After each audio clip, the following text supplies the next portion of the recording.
ladies and gentlemen.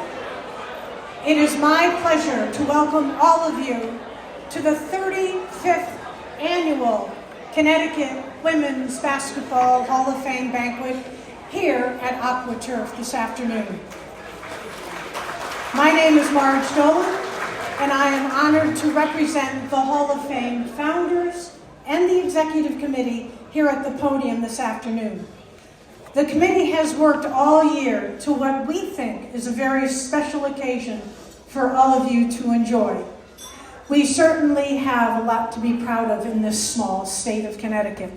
The UConn women's basketball team, challenged again by injuries, fought their way through the season and earned a bid for the Final Four in Cleveland, only to lose to Iowa Hawkeyes by 2 points. UConn men's team marched their way through March Madness bracket, beating their opponents handedly, including Purdue at a score of 75-60 in the championship game, earning them a back-to-back championship. A Herculean feat, to say the least, and the men's 6th national championship. So congratulations to all of them. This organization began 36 years ago with a mission to bring attention to the sport of girls and women's basketball here in our state. So here we are tonight, or this afternoon, to induct 7 more individuals into the Hall of Fame. To give you an idea of how this afternoon will progress, we'll hear from 3, maybe 4 individuals before the main course is served. And then after dinner, we will hear from the others. So please enjoy your salad and your pasta as we move through the program. A little bit of history is walking around here this afternoon. Willow Tedford is a 6-year-old model sporting a 1920 girls basketball uniform. Yep. She also is the smallest person in this room. Even Tony looks tall.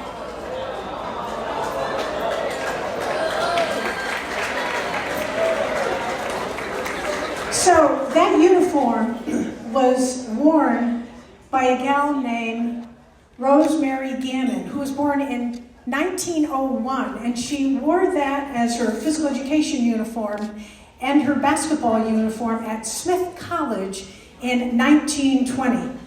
In addition, Willow is holding a 104-year-old basketball owned by Dave Strong, a member of our Hall of Fame committee and a Hall of Famer himself. And Dave, thank you for sharing your artifacts. We just give it to all of you. History, excitement, everything.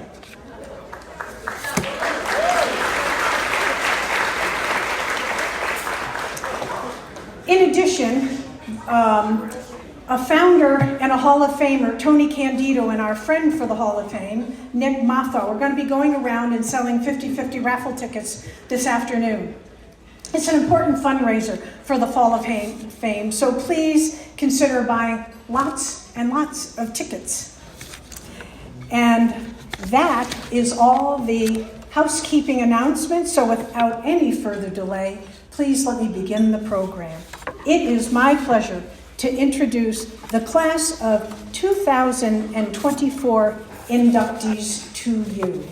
Now, you can cheer, you can whistle, you can woo-hoo, you can do whatever you want, okay, when they enter. Vicki Falkerson, honorary.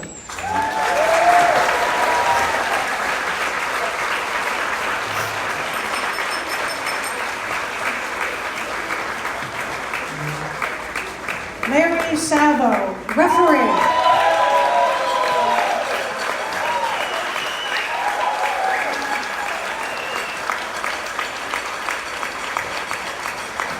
Kelly Coleman, college player.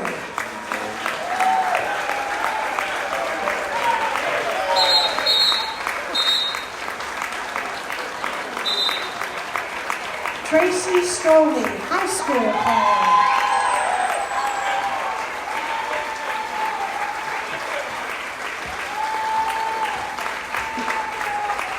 Dave Danko, high school coach.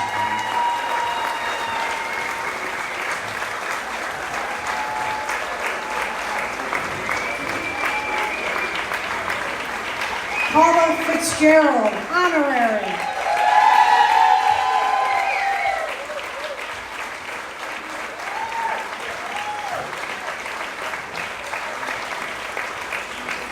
And representing Stacy Perini Klingon as a college player is her mother, Debbie, escorted by her coach, Coach Joanne McCauley, otherwise known as Coach P.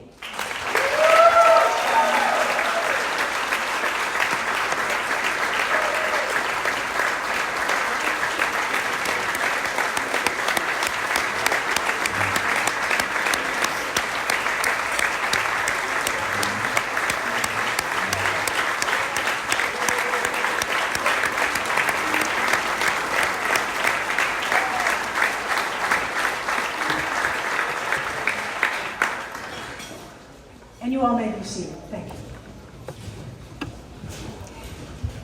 It is now my pleasure to introduce all of the Hall of Famers who are here to show their continued support for the Hall of Fame. Would you all who are present please stand and be recognized? Please give them a nice round of applause. All you Hall of Famers, please stand.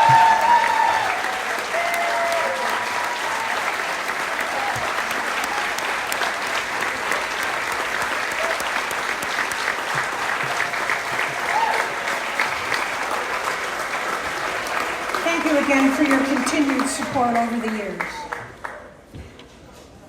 Now please be seated for the invocation.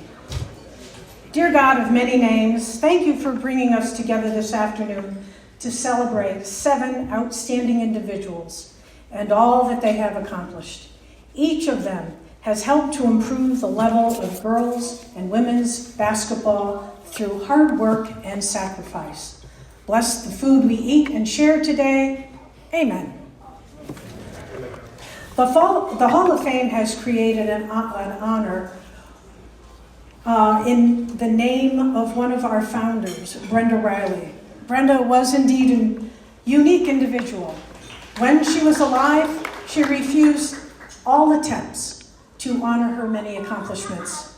So this is a way for us to shine a light on this outstanding woman and coach.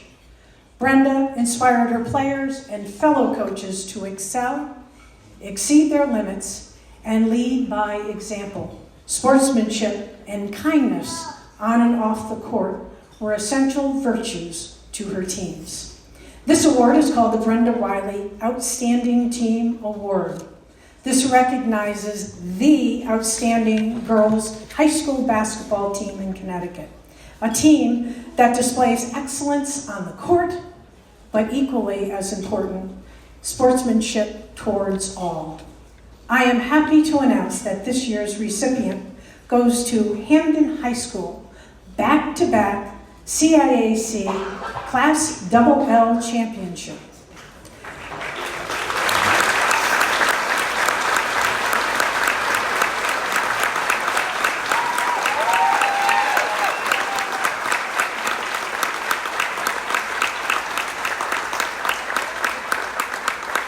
While they're accepting their awards, stay here while I talk about you.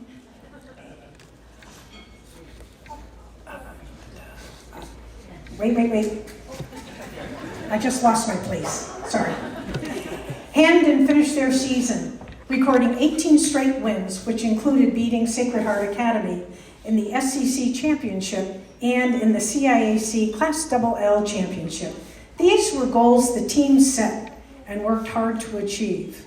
The 2 all-state players and junior defensive specialists, oh, wait a minute, sorry. They changed sorry. The 2 all-state players leave Hamden with 3 SEC titles and 2 Class L state championships. Please let me introduce you to the head coach, Amanda Forcucci, and her 2 seniors, Elena Philpotts, all-state player, Leah Philpotts, All-State player, and Camara Moore, Junior, defensive specialist. Congratulations to you all.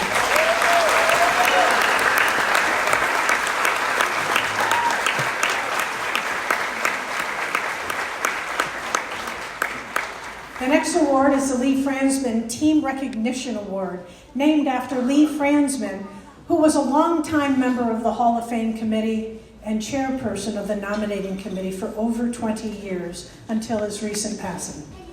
This award was instituted last year to honor either a successful high school, college, industrial, barnstorming, pre-1970 AAU, or senior team.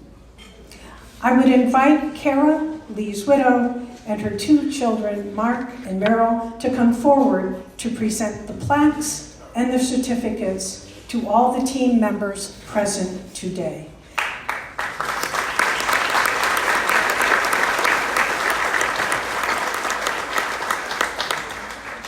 The first team recipient of the Lee Franzman Team Recognition Award goes to the Connecticut Classic 2.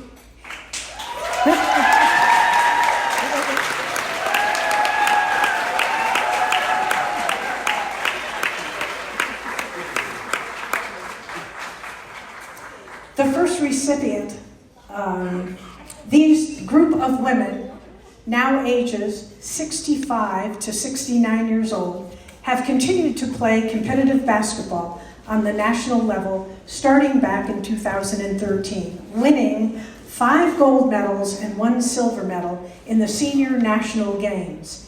In the off years, at the state level, they also earned gold medals in every state in which they competed, 13 in all. Woo!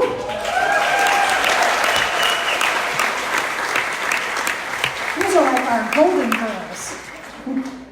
At this time, Claire O'Neill, Jody Rachela, June Walton, Laura Bliss, and Lynn Chavarel, the 5 original members of the first national championship.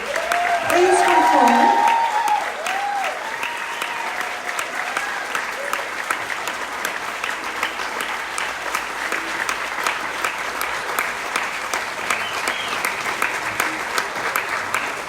And would you now go over to the Franzman family and accept your certificates?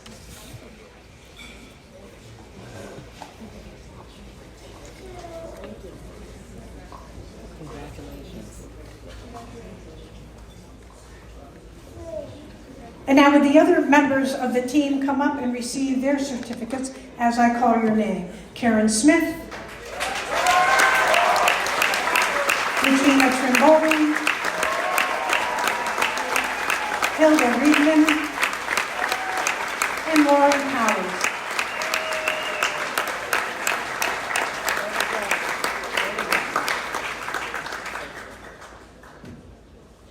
Congratulations to you all.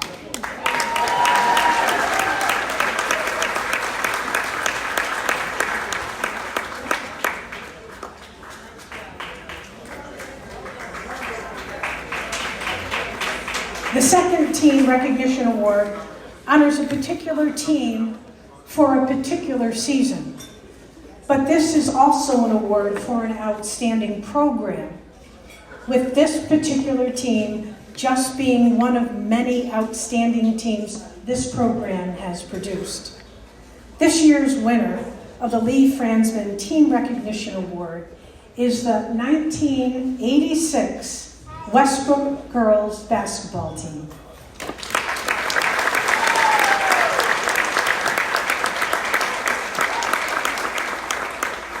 Small but mighty would best describe this team and this program.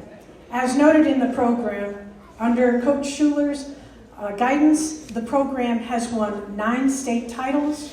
Over the years, this program has produced 25 all-state players, 12 of which come from the 80s alone. They also had 3 players appear in the Faces in the Crowd segment of Sports Illustrated. Pete not only built a dynasty, he created a family with all the great memories each player hold dear. It is my pleasure to ask head coach Pete Schuler to come up and accept the plaque. Pete.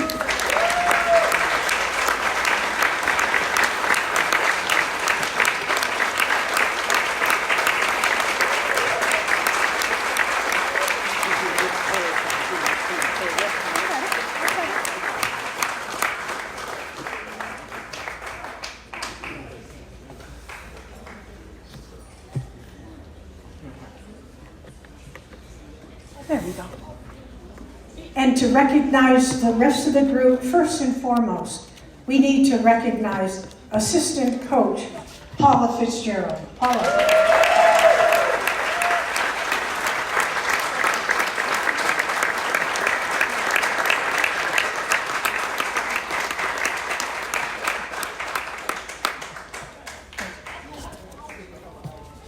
Mrs. Frank, there she is, just shake hands. And then the rest of the team, Captain Sue McKenna Sacco, Captain Joanne Donnarumma Gay, Jody Kint Boulier, Julie Clark Valvo, Mary L. Ocean, Carolyn Nelson Villanueva, Janet Sparrow Rogers, Laura Brown LaRusso, Christy Wentworth McGuire, Melinda Dor Asensio, and Wendy White. Congratulations to you all.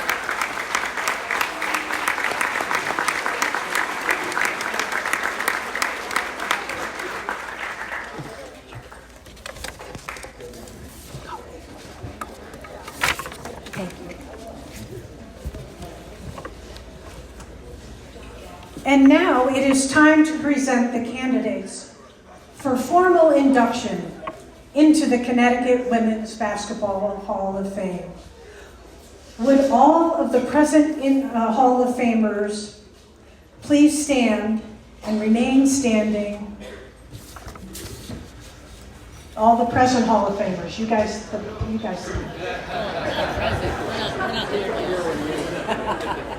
You're rushing my program. Please stand, present, upcoming inductees as I call your name. Vicki Fulkerson, honorary. Larry Savo, referee. Kelly Coleman, college player. Tracy Stoller, high school player. David Danko, high school coach. Paula Fitzgerald, honorary. And representing Stacy Bernie Quiggin, her sister, Debbie. Please stand.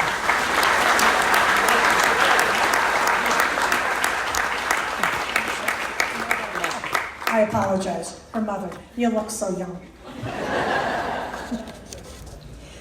To the present Hall of Famers and guests, these candidates have distinguished themselves through excellence, have brought acclaim, honor, and distinction to the Connecticut Women's Basketball Hall of Fame, and have met the criteria for induction. To all of our inductees, you now stand shoulder to shoulder with all of these Hall of Famers. As a spokesperson for the founders and the executive committee, you are hereby inducted into the Connecticut Women's Basketball Hall of Fame. Congratulations.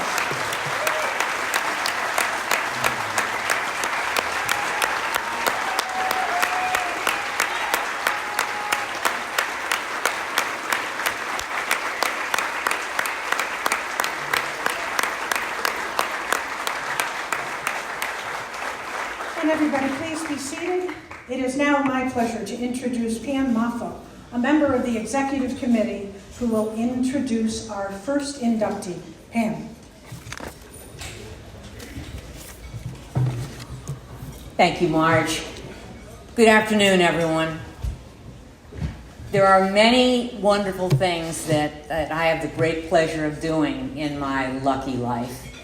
But I have to tell you that having an opportunity to be here today with all of you, with all of them, clearly is very near the top of that list.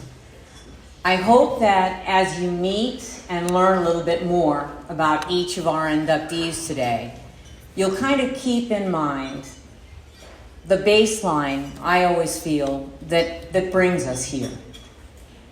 The love of the game, and most importantly, the love of the people who make the game what it is, to be appreciated. The people who want to leave it a little bit better than they found it. I have to say that it's been a pleasure already seeing so many old friends, and it's my honor to welcome all the new friends. And with that said, it is clearly my honor to introduce you to our very first inductee in the honorary category, and that is Vicki Fulkerson. Let me tell you a little bit about her.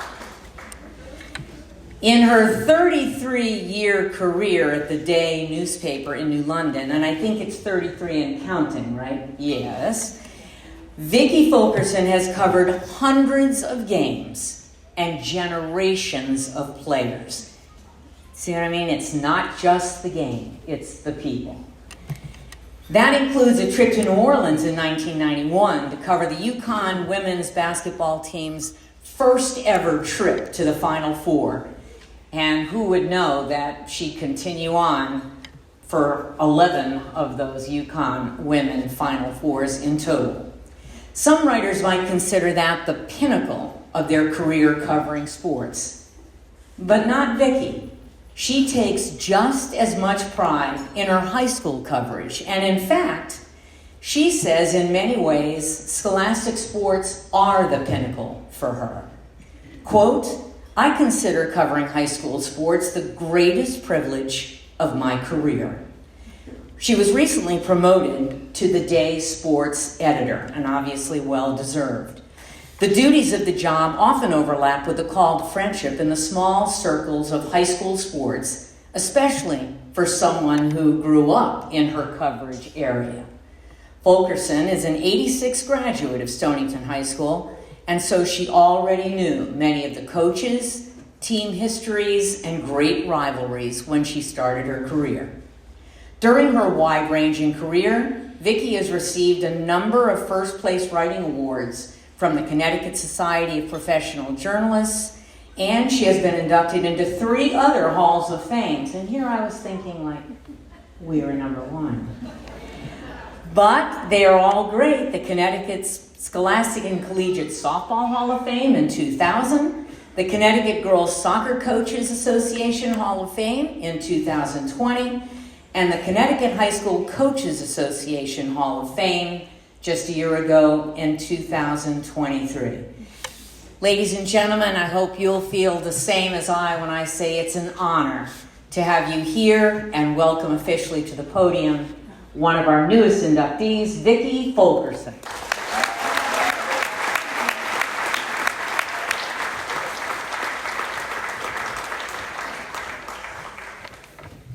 Good afternoon. So there's something about basketball. It could be the fact that the games are played at night, meaning that you're always about 3 minutes away from missing deadline and ending your career. Or the fact that it's the one sport that I travel across the country to cover. UConn was just in Portland, Oregon, meaning that I'm supposed to be on my way to Providence and I'm really stuck in Atlanta shouting at the Delta customer service representative. But really, it's about the people that I've met that have filled the newspaper columns and the enduring friendships that I have made. I've got my start covering women's basketball when I was in college at Boston University. The coach was a woman named Christine Basil. I was the women's basketball coach. I was the beat writer for my college newspaper, the Daily Free Press. And Coach Basil took me everywhere with the team. If BU was on the road at Maine or New Hampshire or Vermont, I climbed on the bus and I went along. Chris introduced me to the game, to the coaches, to Fern Labate when she was the coach at Miami, to our own Kathy Ingles when she was the coach at Vermont, and to Brenda Riley at Central Connecticut. Chris treated me as a professional writer before I ever was one, and you don't forget that. One of Chris's catchphrases was something her mother Marie spoke of: walk tall. And I try to remember that. There's been many other giants of the game whose paths have intersected with mine since then. Too many to tell all the stories. But I would like to mention one more. I've known Paula Solar since I was a student at Stonington High School. Her best advice is probably the gold standard of all advice. Surround yourself with good people. And I've got that one down perfectly. Thank you guys so much for being here with me today. With regard to Paula, I was struggling when my mom died in 2007, struggling for a sense of like where I belonged. And when Paula, who is still the coach at Stonington High School, said, "Vicky, you always have a place here." And that's something that you don't forget either. I wanted to say, just quickly to wrap up, how proud I am to be a part of women's basketball in Connecticut, and how proud everyone in this room should be to be a part of it as well. We do women's basketball here better than anyone. The coaches, we've had Gino and CD at UConn. For the Connecticut Sun, we've had Mike Tebow and the great Ann Donovan, Kurt Miller, and now Stephanie White. The number of coaches in this room, the players, the writers, the fans, we respect women's basketball. We value it. As my friend Lori Riley wrote recently in the Hartford Courant, we had our Caitlin Clark moment in 1995 when the UConn women's basketball team won their first national championship. They drove home from the airport after that to legions of fans lining the highway overpasses. That means now, here, we can watch Caitlin Clark, we can interview her and admire her talent and ask her questions like she's a normal human being and not treat her like a circus monkey like some people are.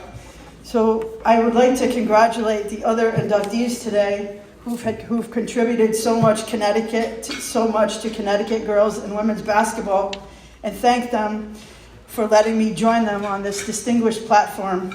It truly is an honor. Thank you. Vicky, I'm going to have you, walk down in front of the podium, where we're going to have your presenter. Vicky is also graciously our test pilot here for how everyone will get their actual award. So inductees, I would like you, and here she just runs up so you can tell she's like right on the job here before I could even introduce you. I like that. That's good though, Paula. So Vicky's presenter is Paula Solar, the Stonington High School girls basketball coach and also a member of our Connecticut Women's Basketball Hall of Fame. Her teams, over 2 different stints as their head coach, have won 2 state championships. And something that Vicky just mentioned that she thought was the most important thing to share about Paula was that yes, indeed, you gave her, and probably for all of us who are paying attention, the best advice you ever could. Always surround yourself with good people. Congratulations.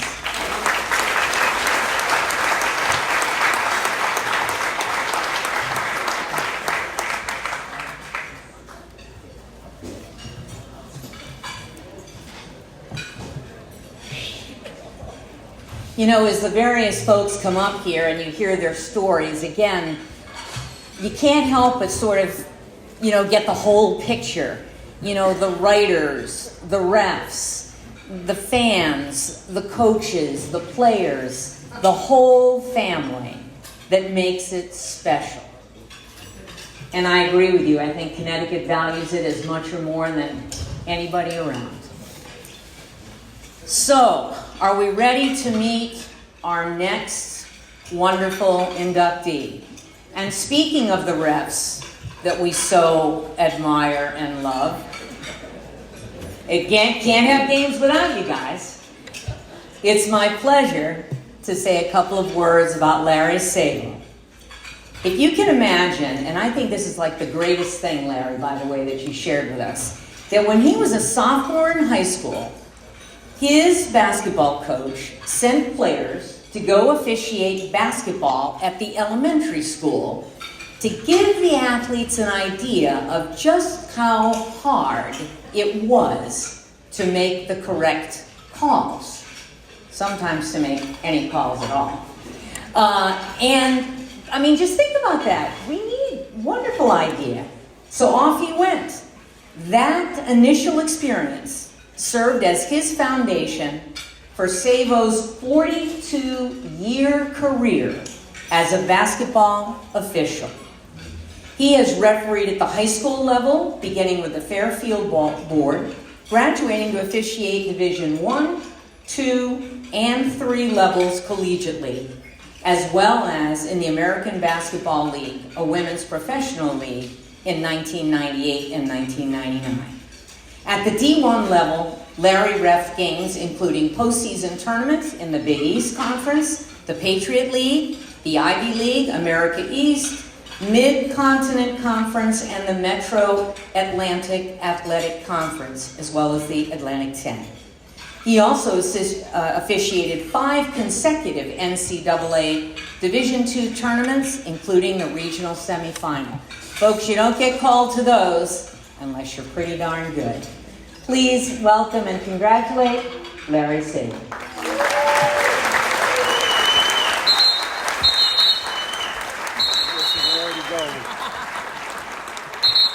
Thank you, Tom. There's Fitzy going off with the whistle again. Well, it's overwhelming. I'm incredibly humbled and honored to be selected to the Women's College Basketball Hall of Fame. Congratulations to all the other inductees honored today. Amazing. Congratulations. I would like to thank the entire nominating committee, Tony Candido, for making a dream come true. Thank you, Tom. Thank you, committee. As many people would say, I'm a very lucky man who has been blessed with amazing friends and family. Thank you for coming and celebrating this special honor bestowed on me today. Thank you. My mom, my dad, my late wife, Margita, for all your support all over the years. Thank you. We had talked a little about staying with good people on your side. I have several that came to honor me today. Basketball officials, a couple of coaches that like to yell at us. They still come over and still yell at us. I want to mention a couple of officials that are not here that passed away. Joe Canzanello, and I just found out Gary Zabake, who passed away a couple years ago. I'm down in Florida, so I never heard about it. They were two amazing officials. Phyllis Devaney, she couldn't make it today. She was flying in from Florida. She gave me my start with the NCAAs, had confidence in the job that I could do. And I didn't want to let her down, didn't want to let myself down. So we worked hard. If you don't have good officials next to you to work a game, you're going to have trouble. And I never had many trouble games because I had great partners. Everybody worked together, and that's the committees worked together. I thank you for all that. And last, one special thing that happened yesterday, I went to a baseball game, the Mets. One of my officials called me up and said, "Hey, I'm going to your award dinner I'd like to take you to the Mets game. I said, sure, I'll go. Next thing you know, he invited my brother, Frankie, my brother Andy, and we went down to the game. He goes, oh, I got some good seats for you. So, okay. Ends up being box seats right behind home plate, 13 rows away, and we're watching the game. He goes, oh, by the way, third inning, look up on the board. I look up, and there it says, congratulations, Larry Salvo, for getting into the Basketball Hall of Fame.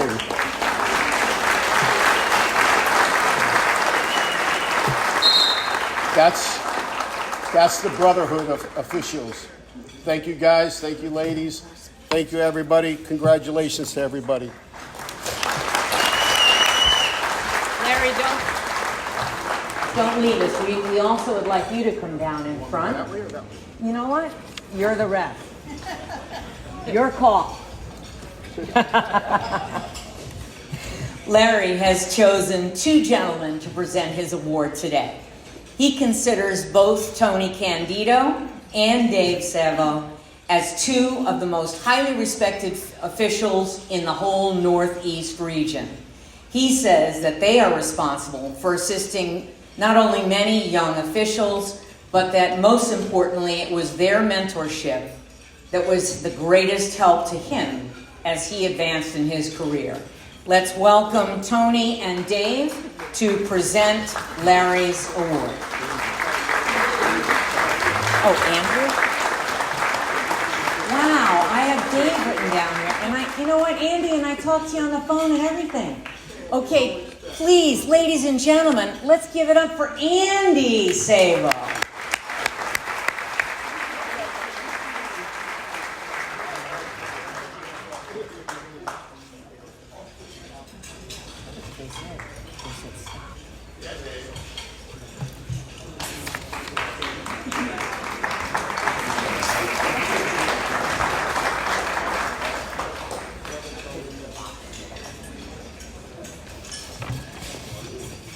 So I'm taking just a quick moment here while you're enjoying your delicious salad.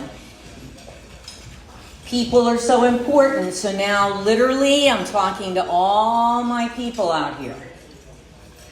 If so far, and by the time this afternoon has concluded, you're feeling like, this is a really terrific thing, and I would like to play some sort of role in making this possible for years to come. I can tell already by the people that are still looking up that maybe you've already got this feeling. Very seriously, folks, as you know, in order to make anything like this happen, you need to have a lot of folks on board. Specifically, our board of directors would love to hear from you. If you are interested, especially if you're a little on the younger side, our group is, I can guarantee you of two things. It's fun, and we eat well, and we usually only have like 4 to 5 meetings a year. If you have energy, a great memory, and a few good connections, we want you. Please think about it. Let any one of us know on the committee if you think you might be interested. Let me give you back to Mark. So we were going to try to induct another individual, but because of the size of the room and some of the ambient noise, we're going to hold off so that the back of the room can hear the speakers as clearly as possible, because it's a special time for them and for the families, so we don't want you to miss one word of it. So enjoy the rest of your meal, and we'll come back as soon as everybody's finished eating. Thank you.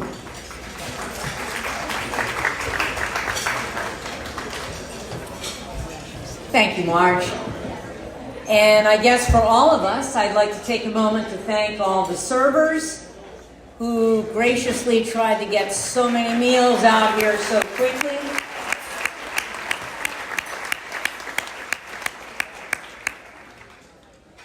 Because it's like, feeding the crowd on game day. Never quite enough, and everybody ready to go. So we're just making a little tweak to the list that's in your program for the order of inductees. In my teaching days, I stop here and say, now raise your hand if you heard me. Thank you. We're happy to be able to make this adjustment for a wonderful person who's traveled a long way to be here for Stacy Perini Klingen's memory and her family. So we will move on, if you will, then to the last in the list. We're going to be inducting Stacy at this time. And to receive her award, I will be announcing someone for that in just a moment. For those of you who may not be familiar with Stacy Perini Klingen, she was described by her collegiate coach, Joanne P. McCauley, as a warrior of character in all ways. The former Stacy Perini, a 6'4" center, and she lived in Bristol and I was in West Hartford. Well, that's okay. A 6'4" center played for the women's basketball team at the University of Maine from 1993 to 97, where she finished her career with 1,128 points, almost 1,000 rebounds, 929, and the first 3 NCAA tournament appearances in Black Bears history. But more than all of those numbers, her coach remembers her as a leader, fiercely loyal to the program and the very definition of character. Stacy lost a hard-fought battle with breast cancer on March 27, 2018, but clearly has left a lasting legacy, including her children, Donovan and Olivia. Donovan, a 7'2" center, who followed his mother into the history books while playing at Bristol Central High School, recently completed his sophomore season as a member of the Yukon Huskies men's basketball team. And for those of us who watch, we know he was wearing Stacy's familiar number 32. Prior to her career in Maine, Klingen was a 3-sport athlete at Bristol Central High School, right down the road, from 1989 to 1993, excelling not only in basketball, but also in swimming and track and field. She set school records in rebounds, 1,032, and block shots with 273, both of which were broken by one person, Donovan, in his decorated career. As a senior, she averaged 17 points, 21 rebounds, and 6 blocks per game. You've been to enough high school games, folks, where I'm sure you realize 21 rebounds and all those points, heck of a day. She earned all conference honors in all 3 sports and was inducted into the Bristol Sports Hall of Fame in 2016, followed by the University of Maine Sports Hall of Fame last year in 2023. Clearly, Stacy brought a lot more than just her skills when people are speaking of her character and her loyalty. Today, accepting on Stacy's behalf is Joanne P. McCauley, Stacy's beloved Coach P from her University of Maine days. For those of you who may not be familiar with Coach P, she coached at the Division I level here and all over for 28 years, becoming one of our country's most successful and respected leaders. She began her career as head coach at University of Maine with Stacy, and then went on to lead Michigan State University and ultimately became the head coach of the Blue Devils at Duke University. In 2005, folks, Joanne was named the National Coach of the Year in women's basketball. For Stacy and for her family, it's my pleasure to welcome to the podium Coach P, Joanne P. McDowell.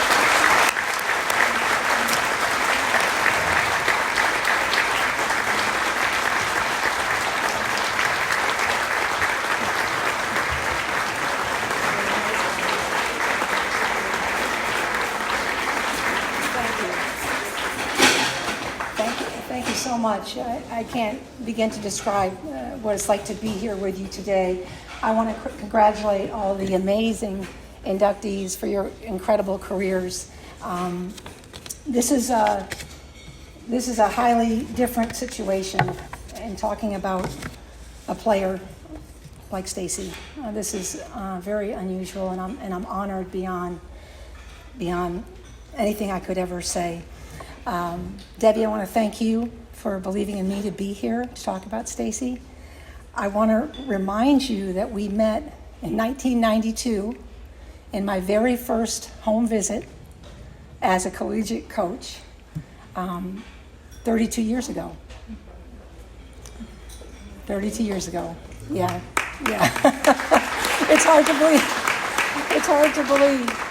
Again, I want to thank for Stacy and the family, the Connecticut Women's Basketball Hall of Fame, and certainly Bill and your family and everyone. I'm just very blessed to represent. I also want to mention Kelly Stubbs is here, a former teammate of Stacy's, and they have much history. And Kelly was explaining about the 5th year they had together. And I didn't know about all this because I was still coaching, but apparently they had a very good time. So that was wonderful. As we all know, Stacy was remarkable, an incredible mom and a wife and a mother and all that she represented. But I think of her too as her own coach and her being an educator like no other. Her kids and what they meant to her as a teacher. And in honor of Stacy, and I hope she's loving this, I really do hope she's smiling and laughing, I put together an acrostic poem that you often might do with elementary school children. Now, I must tell you, as a speaker, I've never done this before. I've never done an acrostic poem, and I thought it would be very, very appropriate to help us learn a little bit about Stacy. So here we go. My first ever. Stace, I'm hoping this is okay. S. You're never going to guess what I say for S, but I am going to say it. Swimmer. The most incredible swimmer ever. To see a 6'4" graceful woman go through that pool like we did. On the recruiting visit, I actually saw Stacy swim more than I saw her play basketball. As a matter of fact, I never saw Stacy even score a bucket. It wasn't a great game, the one I saw, sorry. It wasn't so good. Point being is to see her as a swimmer, it was a glorious thing. And we followed that swim and that opportunity to the first home visit over at the Perini household for the best and most wonderful Italian food you can ever imagine. It was fantastic. I do want to also add that Stacy was never injured in college. And I say that because in this day and age, there's not enough taking care of student athletes, in my opinion, or them and their families taking care of them, because there are too many injuries. And she was phenomenal that way. So I recommend swimming to everybody out there. Okay, I think it's a great sport. And by the way, I swim now, and I think about her when I'm in the pool. T, getting back to Kelly, teammate, the most amazing teammate. I have interviewed and talked to many of her teammates, and she was a connector, a motivator. Stacy was the one who came to Coach P and said, okay, Coach P, okay, I got this. This is after I chewed out the team. I probably, ticked off at least half of them, maybe all of them. And Stacy would come to the rescue and say, I got this. And then she'd look at me and say, you're okay. It's going to be okay. And it's so true. She was coaching me, she was coaching the team, and she was that connector. And it was absolutely beautiful. I call her, she was like an interpreter. At times I was speaking a different language. She was good at interpreting for her team. Okay, A. What's A? Well, Kelly will get this. A is for Alabama. Alabama in the Alfond Arena. Still the only UMaine women's basketball team to defeat an undefeated top 10 opponent, as we did, 75-73, with Stacy owning the paint. And the thing that I remember about this game was they started, it was 8-0 before we could blink. And of course, I'm an Italian, spirited Italian, much more so then. I called timeout, not so happy. But before I got to the huddle, Stacy was all over the team. You got to be kidding me. She was looking around like, this can't be it, really? And then we went back out there before we knew it. The score was Stephanie Guidi hit the first 2 points, and it was 8-6, 8-8, and off it went to a great basketball game. So we remember that. That was January 5th, 1995, just in case anyone wants to look that up. C, amazing cook. Amazing chef like her mom. Amazing. And Cindy Blodgett, pretty good name around these parts, scored a lot of points against that Connecticut team that had that first national title with Rebecca Lobo. Well, we were up first, by the way, and that was 75 points that we scored against that Connecticut team. For the record, that was more points than what anyone else practically scored against that team. Anyway, getting back to Cindy, she was on that team with Kelly. She told me, Cindy said, yeah, I got the first memory that I just got to bring. She used to cook, but she'd wait for her mom, Ma, as she called her all the time, come on, Ma, to bring her the sauce so she could make the chicken parm. And that's exactly what she did. She made chicken parm, and she made it for her teammates, her roommates, and all of that. And then, of course, C was also for championships. We had a lot of those, but you've mentioned those, which was, thank you for that, for mentioning that. E, okay, let's be clear about this one. Very, very clear. Enforcer, long before Donovan. And if Donovan were sitting right here, I'd say, look, I know you're full of yourself right now, big guy, but let me tell you, your mother set precedent in the paint. And it's been so much fun to become a Huskies fan, which I really am a Huskies fan, because of Donovan. And it's been great to see, go Huskies. Can you believe I'm saying that? Go Huskies, go Huskies. And then finally, because I know there's lots of people to honor here, I want to say that young at heart, Y is for young at heart always. When Maddie was 2 years old, my daughter, who I pulled around all the time, I would show up to the banquet, and Stacy would run to the back and grab Maddie, and I wouldn't see Maddie for the whole night. She'd have her and have fun with the team, and we'd recognize, championships and fun stuff like that. But definitely a person who, her soul is still just absolutely incredible. So again, it's an honor to be here. Stacy is just the most incredible human ever. And she has affected all of our lives here and lives that she does not even know about. So I know she's grateful and I know she would be humble, but I have to say, young at heart and forever in ours. Thank you. Would you mind just stepping down and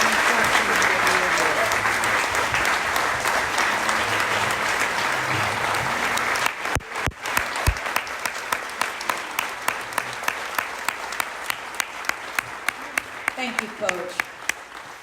Also helping as the presenter today is going to be longtime girls basketball coach at Bristol Eastern High School, who served as the athletic director while Stacy was setting all those school records on the other side of town. Joanne Galati later became her colleague as Stacy returned to Bristol after school and began her career as a respected and successful teacher. So we end up with Joanne presenting the trophy to Joanne with the spirit of Stacy in our hearts.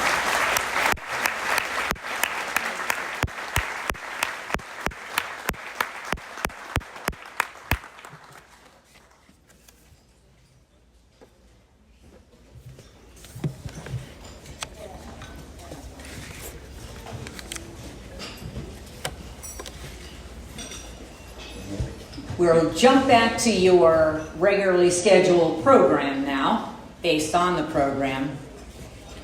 And I will say, as you're headed out the door, thank you again, Coach McCauley, for taking time. She's got to be a quick departure here. back into our list, ever patiently waiting, is Kelly Coleman, another college player. So let me just tell you a little bit about Kelly before she steps up here. I know she's anxious to share some thoughts with you. She was a member of the Portland High School girls basketball team that came up just short in the 2010 Class S championship game. However, the Highlanders came back to win it in 2011, which to this day is still the only title in program history, but I'm sure they're not done yet. Coleman graduated as Portland's all-time leading scorer with 1,639 points. She went on to earn Commonwealth Coast Conference Player of the Year and fourth team Division III All-America honors her senior year at the University of New England in Biddeford, Maine. And now she's settled back in as head coach at Portland, back where she began, with her mom, Diane, as her assistant coach. Yeah. At the University of New England, Kelly, a 5'10" forward, played in the Division III NCAA tournament all 4 years, including a 32-point performance in the opening round of the 2014 tournament against NYU. Coleman finished her college career with over 1,500 points, which is fifth in program history, 763 rebounds. I just love the rebounds. Really, though, you know what? I love the boxing out and then the rebound. But she had 763 of them, fifth most free throws, the most rebounds, field goals, free throws, and points ever, all of them by a UNE player in an NCAA tournament game. Again, that's to this day. She was selected in all CCC first team selection 3 times and was selected to the Maine Women's Basketball Coaches Association all-rookie team as a freshman. I think you'll agree, incredible stats. And now, back to coaching. It's my pleasure to introduce you to Kelly Coleman, college player.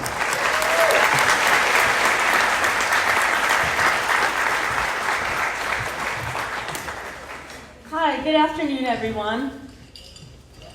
Can everyone hear me? Okay. Go a little taller. Okay. Basketball has always been a big part of my life, and I am so honored to be here to celebrate with all of you guys today. I have been very lucky to be on some great teams, playing under some fabulous coaches and with some great teammates that have all helped me succeed at Portland High School and then at Maine at the University of New England. I would like to thank my family, who has been my biggest supporters throughout all the years, traveling all over New England and up and down the East Coast to watch all my games and bring me to multiple practices a week. My mom was one of the main reasons I started playing basketball and was my coach from the Park and Rec days all throughout high school. And now, like my little intro said, it's been full circle and we've been able to coach at Portland High School the last 2 years, but me as the head coach finally telling her what to do as the assistant coach. Back in the day when I was playing, she was the assistant coach to another Hall of Fame coach, and one of the best out there, Nick Jaconis. I don't know if any of you guys know him, back at the table 34 over there. Anyone that knows Cone as what all of his players know him as, know that he's such a great guy and a great coach, and we're all so lucky, and I can't thank you enough, Cone, for everything you've done for me. Last but not least, I would like to thank the Connecticut Women's Basketball Hall of Fame for not only my induction, but everything that you guys have done for women's basketball here in Connecticut. Congratulations to all the other inductees and all your accomplishments and being able to celebrate here tonight. I hope everyone can enjoy. Thank you.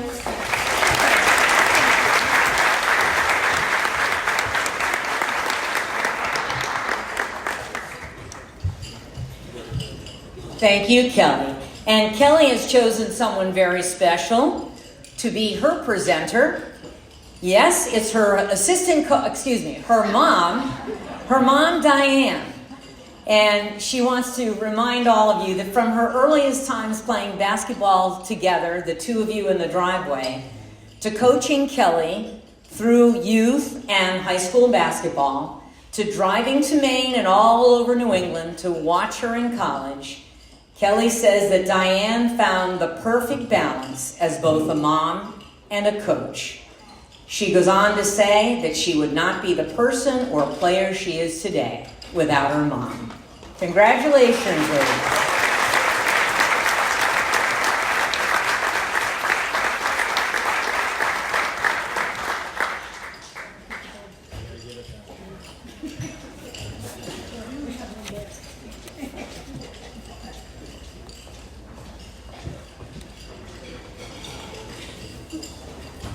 Thank you. Our next player that I'm excited to introduce you to is being inducted as a high school player. Yeah, all right. And she brought a few friends. Tracy Stoley. When the Connecticut Interscholastic Athletic Conference chose an all-century girls basketball team, and hopefully many of you basketball lovers here remember that, it listed the top 25 players all time in the state. Tracy Stoley's name was among them. She finished with 1,924 career points and carried Wamogo Regional High School in Litchfield to the 1995 Class S Championship with a perfect 27-0 record. Along the way, she earned Most Valuable Player honors in the title game as she poured in 33 points, pulled down 7 rebounds, grabbed 4 steals, and they ran out the door with a 2-point victory over St. Thomas Aquinas. Stoley is a 5'8" guard forward, and she averaged 26.4 points, 4 steals, and almost 4 assists as a senior. In the Berkshire League Championship game, she scored 40 to lead the Warriors to a victory over Gilbert. She actually had 38 in the semifinals. She waited for the 40 for the big game. She graduated with 10 individual school records for girls basketball, and as the Berkshire League's all-time leading scorer, and as a 2-time All-State selection. She went on to a Division I career at the University of Hartford, where she earned 13 All-America honors in the America East in 1997-98, and led the Hawks in scoring and block shots in 2 separate seasons. Remarkable accomplishments for this next Connecticut high school player. Please welcome Tracy Stoley.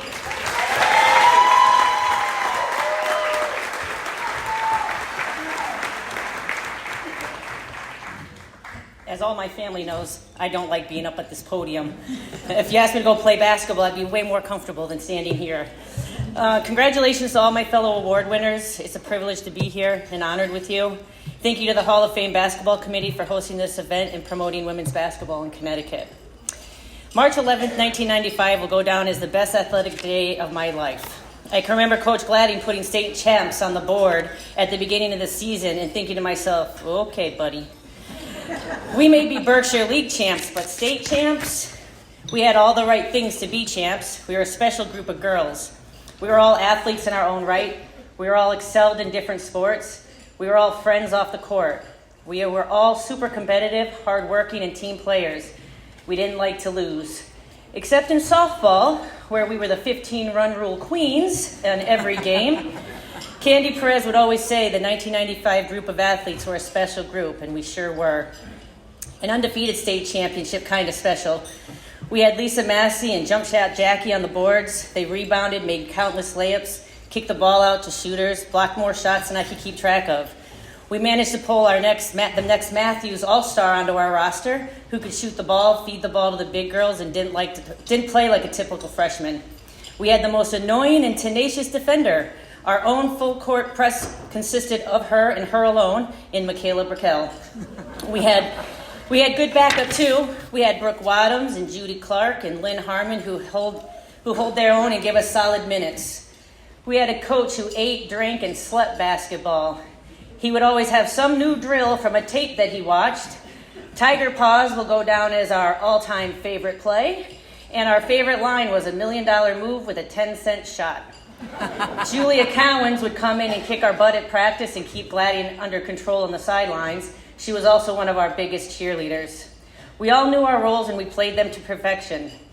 I believe if any of these pieces were missing, we would not have been the team we were. At the beginning of the state tournament playoffs, I became very ill, and these girls held us together. I already knew I couldn't win without them, and they showed everyone in the state how important they were to our success. To everyone in the state, we were the JV League. No one respected us as athletes, and no one very far outside our league had ever heard of me. That was obvious the day we pulled up to the gym, and St. Thomas Aquinas had already written us off by having their bus decorated as the state champs. That was all I needed to motivate me. Coming out to the floor and having all those people there cheering us on was amazing. It was our Hoosier moment. It took us a little to warm up and get comfortable. I remember getting fouled and having to shoot a foul shot by myself right before halftime. We were down at this point. I remember looking around and thinking, there's no way in hell we're going home losers today. The Mogul family was there to enforce and cheering us on like crazy. We fought to get the lead. I wasn't going to let us go home with our first and only loss of the season that day. I felt like anything I put up was going in, and for the most part it did. It was a great feeling. We were up 49-47 at the end of the game, and I can remember Linda Zaper got the ball and dribbled down the court with seconds left on the clock, and she chucked up a half-court shot, and that sucker hit the back rim. It hit the backboard, hit the rim, and it almost went in, but it didn't. We couldn't believe that little Cow Pie High was the undefeated state champions for Class S, and I can promise you that no one was more deserving of it than us. Thank you, ladies, for helping me get the recognition I needed to go to the next level to play. I say that because prior to winning that state championship, I wasn't in the conversation as one of the top players in the state. Afterwards, I was in the top 5. Thank you for making my dreams of being here possible. It would not have happened without you. Coach Gladding and Coach Cowens, thank you for believing in our potential. Rick Wilson, you helped to put us on the map. The articles in the press that you would give us was awesome. Nobody can write a story like Rick Wilson. I still go back to the articles you write and read them every now and then. Thank you for believing in us and making the state recognize that we had something special brewing up at Wamogo High School. Thank you to my family, who always could be heard from the stands. Mom and Dad, thank you for pushing me and never letting me settle. That started when I was in kindergarten, and I stopped in the middle of a 50-yard dash so my Fred could catch up. You told me that I should wait for her at the finish line. Thank you for the lectures in the car on the way home. Thank you for driving me all over the state and the East Coast to play basketball. Thank you to my husband, Greg, and my 3 kids, Isaiah, Quinn, and Gregory. Thank you for my sisters, Christy and Carrie, for being here and establishing a family tradition of excellence in basketball. Thank you to my extended family. My aunt and Uncle Pat and Aunt Helen came from Chicago. My Uncle Ken and Aunt Marianne, who came from Long Island. The rest of my Wamogo family that came out.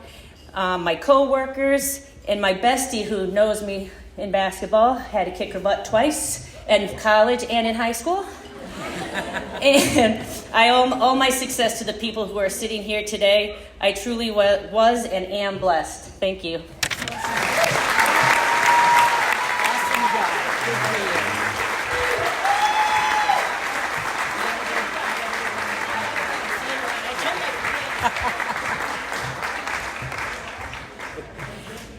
And Tracy has selected the person to be her presenter as someone she describes as a great guy, a reporter who wrote excellent articles on many, many athletes. We're talking about Rick Wilson, who she mentioned. Rick, Tracy is 100% certain that it was your efforts to help put athletics and teams on the map, and she swears that there definitely was more than one of you because no one else could have been so complete in all the coverage. Rick Wilson presenting to Tracy Stoller.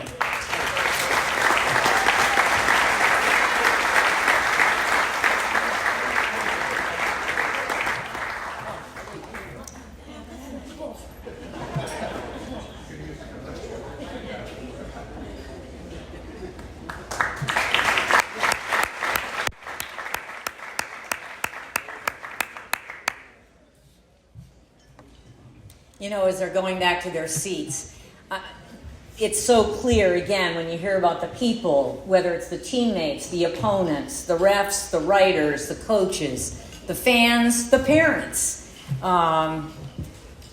It's a unique family, and most definitely these folks are so deserving of being here. So next on the list, it is time for a high school coach. And he looks ready down there. So let me tell you a little bit about Dave Danko. He played, coached, and worked at Fairfield Ward High School. It used to be known as Andrew Ward High School and Fairfield High School, since his arrival as a freshman in 1982. So again now, he played, coached, and worked since his arrival as a freshman in 1982. He's now nearing 500 career wins as the head coach of the Fairfield Ward girls basketball team, recently completing his 30th season.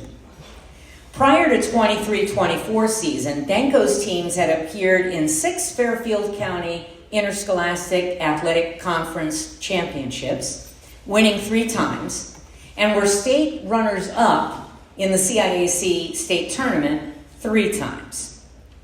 Danko has led his teams to state tournament appearances in 30 consecutive seasons. Okay, so remember now, he's been coaching 30 years, 30 consecutive seasons in the state tournament.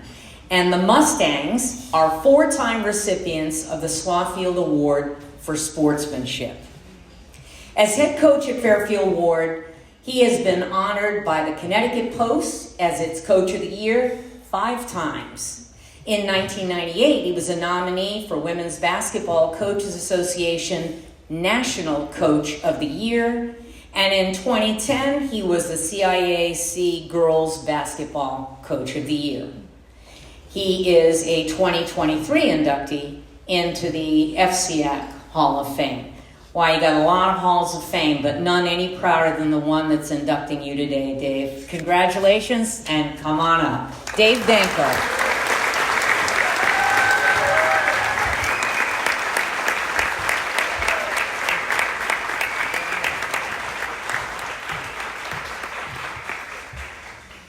Okay, thank you, everybody. Congratulations to all the inductees and honorees. As I walked in this room, basketball, the amount of people that I've met through basketball has come up to me to congratulate me, referees, fellow coaches, former players. It has been a life of happiness and success and friendships.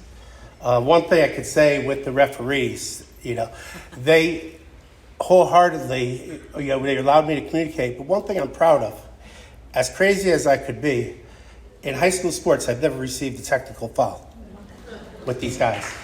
Okay? Now, I'm always inviting them off, over or out to dinner, trying to buddy with these guys.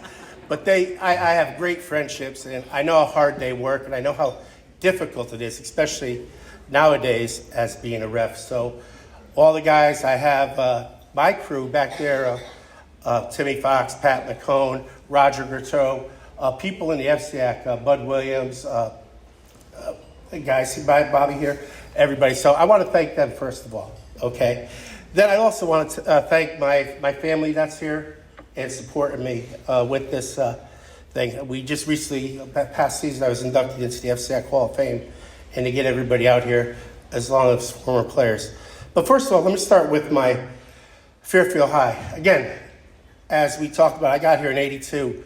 And the staff at Fairfield Ward High School is, in all my years promoting sports, athletics, and interchange and interacting kids with the community, the athletes, with the special needs. If you look at our Best Buddy program with the baseball team, you look at the wrestling, you look at just the involvement of what our administration emphasizes, not only to become successful athletes, but give back to the community. And we have an outstanding superintendent, a fabulous principal, along with an assistant principal, or an assistant housemaster, or a principal they call it now, in the house that are here. And they deserve a big round of applause on the direction of Fairfield Ward High School. Paul Cabana, Heather, okay, we really do. And we recently have a new AD, and she's really, really working hard. And with being a female AD is tough, but she got hired and she took off, and she got Fairfield if you go to Fairfield, the whole complex, how prideful she is of her school, the athletic program, whatever I need, I get from her. And she is always there in my corner, and it's going to continue. A fabulous AD, a very successful AD. You're going to hear, someday she is going to be up here, and we're going to honor her. But I'm very proud, and I take great pride in my school.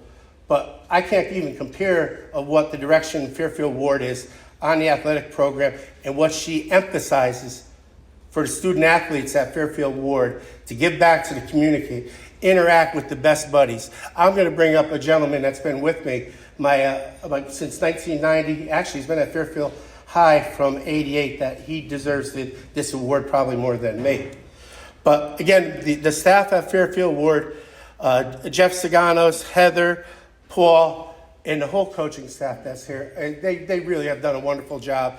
And I'm so proud to say I coach and I'm a part of Fairfield Ward. So those guys, thank you. Okay. My coaches, okay, as I had my evaluation from my AD, I was the young guy. I was always the young guy, and I'll get into Coach Strong, my comments on Dave Strong. I was always the young guy.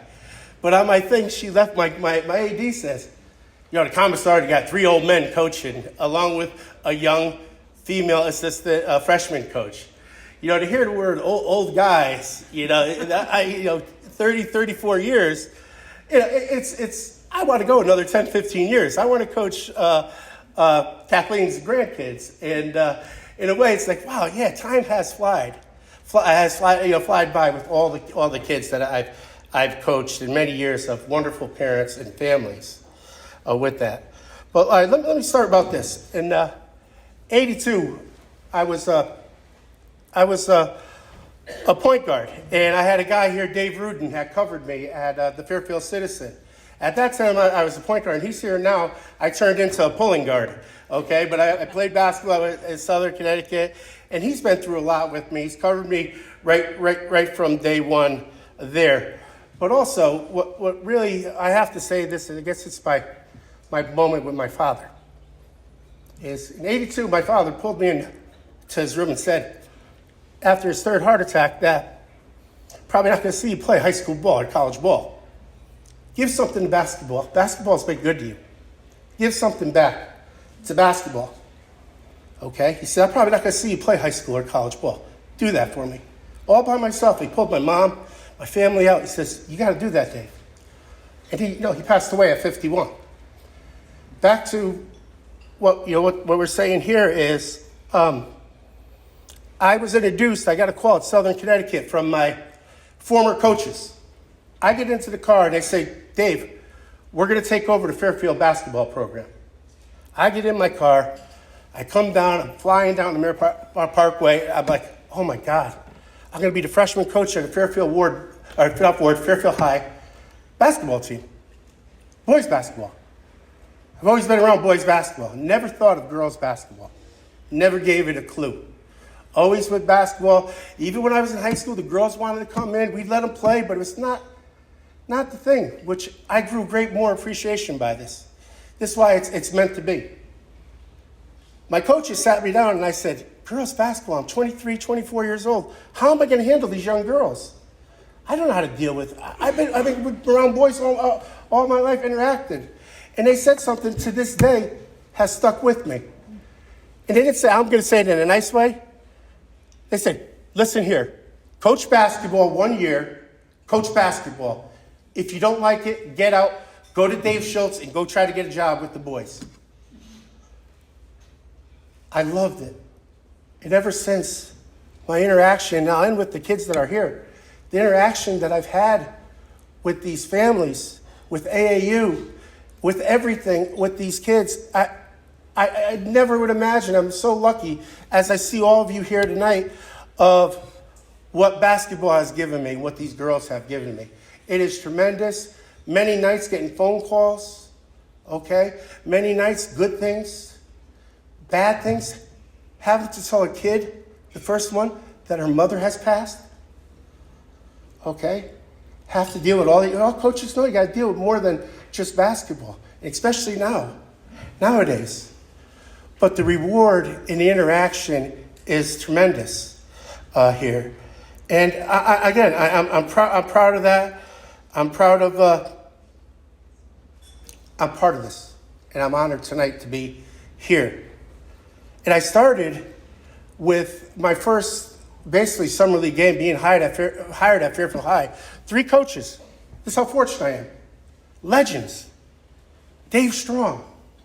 What more as a leader or a quality guy that you want to represent you and take you under your wing to be there? Howie Gura, Shelton High legend. Take a young guy.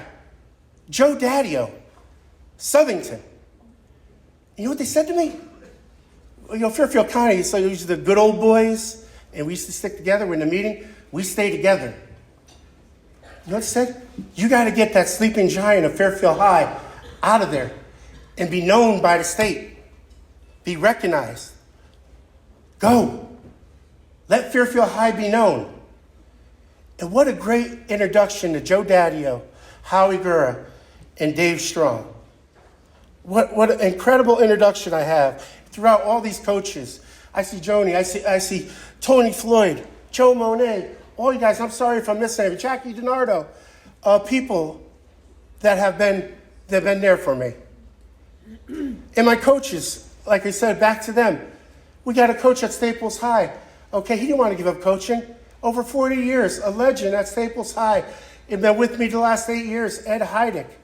Okay, what a wonderful mind you have on the bench.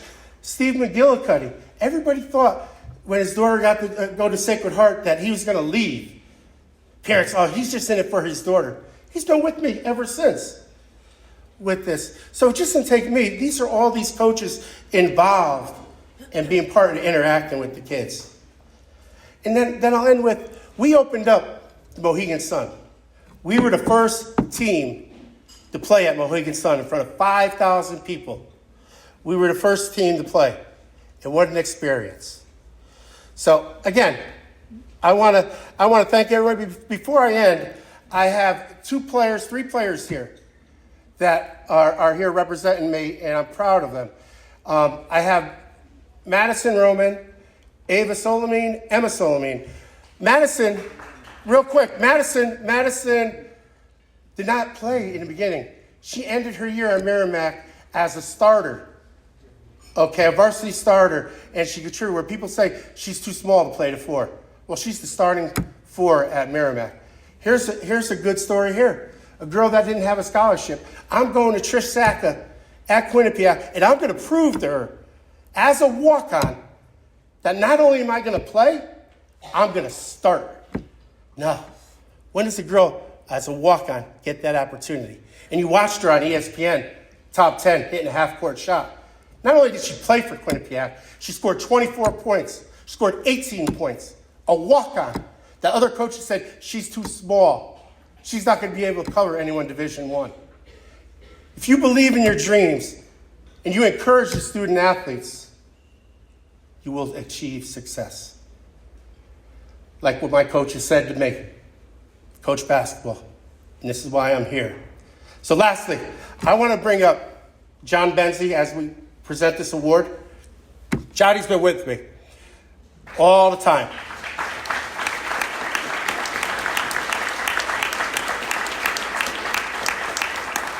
And again, I want to thank the committee. I want to thank everybody. Johnny, stay here. We're going to bring Steve up, and we're going to have a good time. Okay. Thank you, everybody. Thank you, Dave. That was great. You stay up here. Come on back up. There you go. So, Dave Danko's presenter today is Steve McGillicuddy, someone he has known since he was 8 years old, and someone who he just referenced as being his assistant. He's been with Dave for many years, and yes, even though his daughter moved on, Steve stayed by his side. As actually Dave says, his commitment to our program is truly great, and he also keeps me going in the right direction. Looks like we got 3 heads better than one, gentlemen. Congratulations.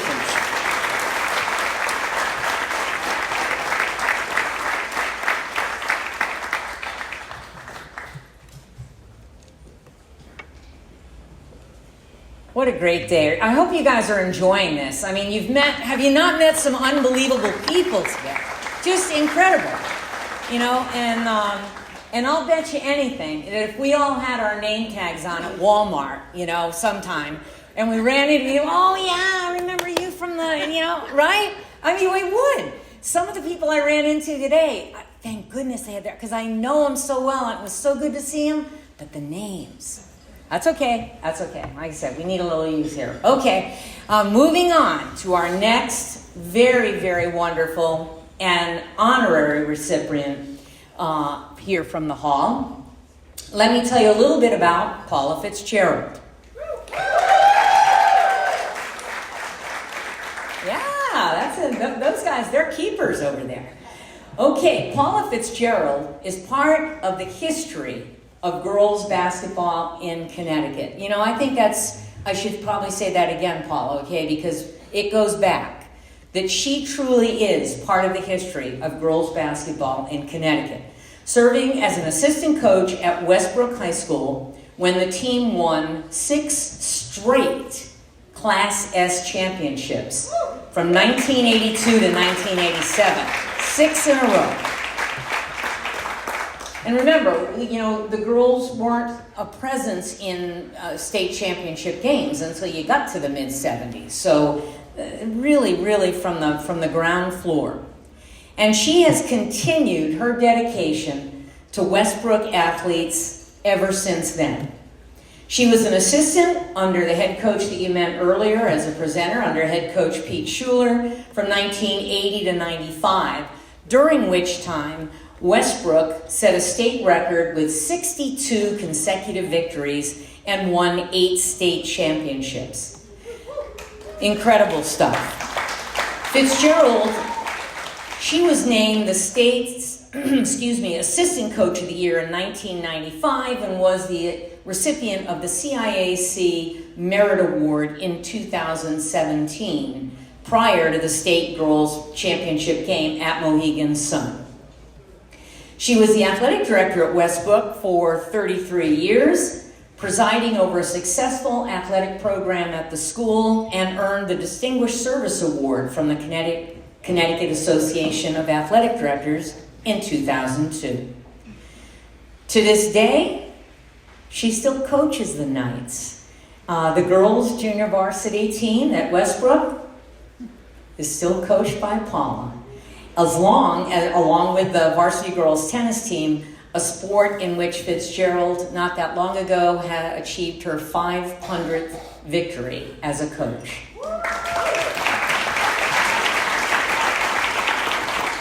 Ladies and gentlemen, better than all the numbers and consecutives and everything else is the person that helped to bring all of that to life. Please welcome Paula Fitzgerald.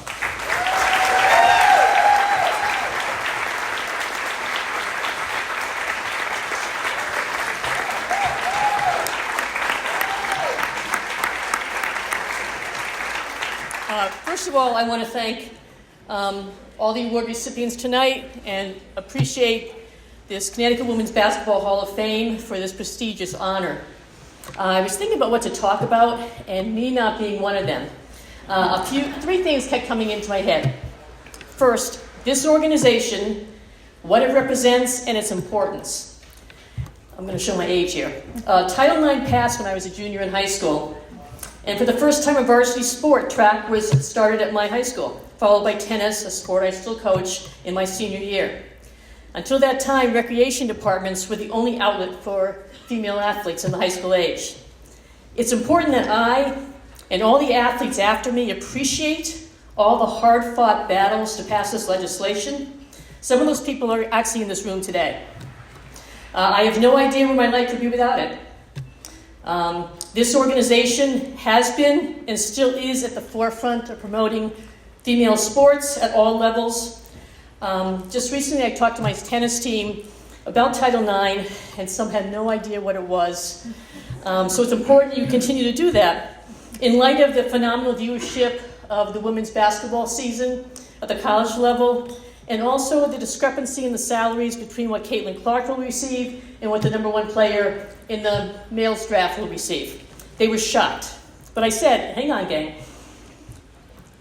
A lot has happened and great strides were made in my lifetime that you right now benefit from.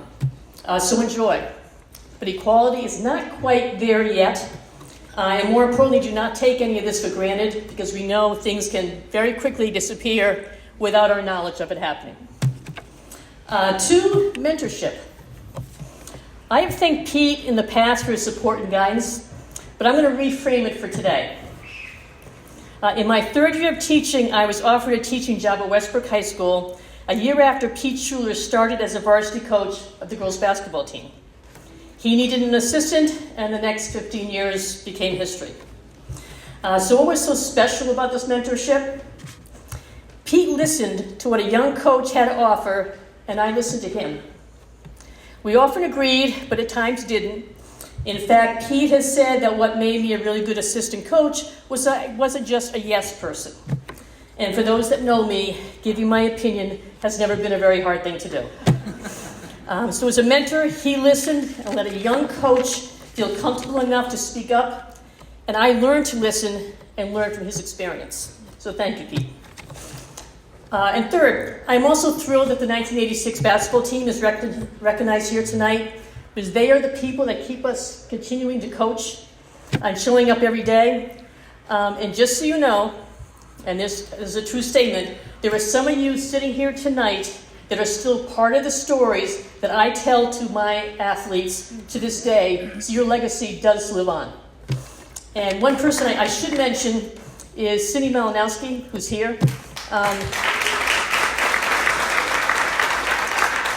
She is part of this organization, but she's the one that started it. And we had a party last night, and I can't tell you how many players said to me, you know, I just wanted to be like Cindy when I started in high school playing basketball. So Cindy, look what you started.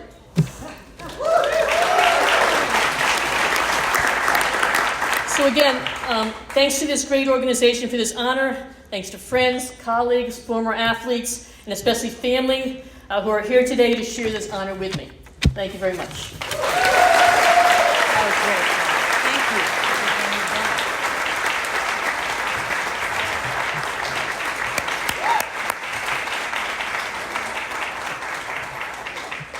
Thank you, Paula.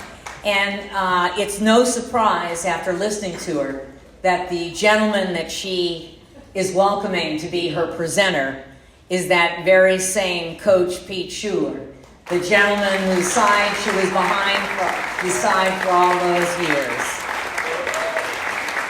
Incidentally, Pete is also one of our Hall of Famers. And Paula says, not only was he a wonderful mentor, but forever a great friend.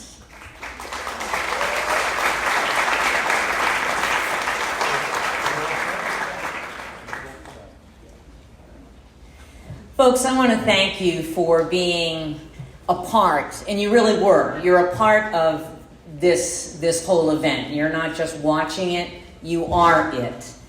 I said in the beginning that I think we all share, and I hope we do, a love of this game.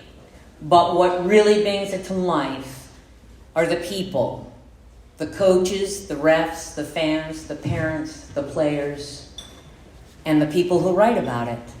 It has been an honor. This always energizes me for yet another year. Thank you so much for being a part, and I turn you over to Marge Dolan. Thanks, ma'am. And to wrap things up, first thing, most importantly, I have a gray button that somebody is missing, and I will leave it right here.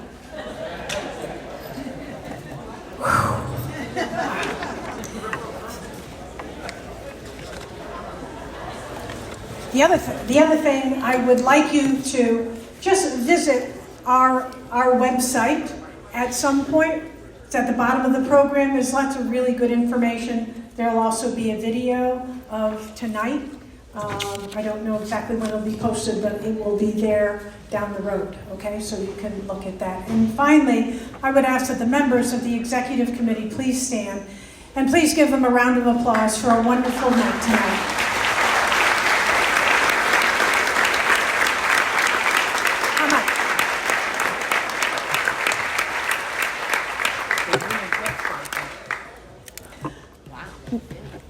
Now, the biggest, most important thing is the 50-50 raffle. I know you were waiting for this.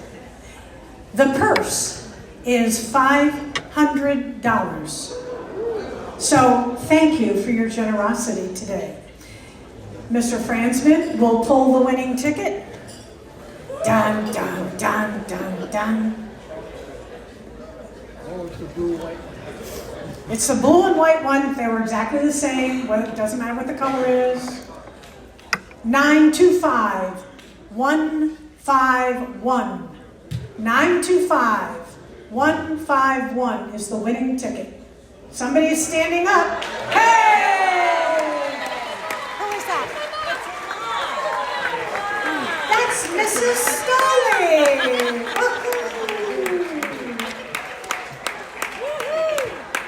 Wait a minute, I gotta check the numbers. It's confirmed. Huh? Oh, sure. Well, this is fun. I did not buy this ticket. My brother did, and he had to leave to go catch a plane.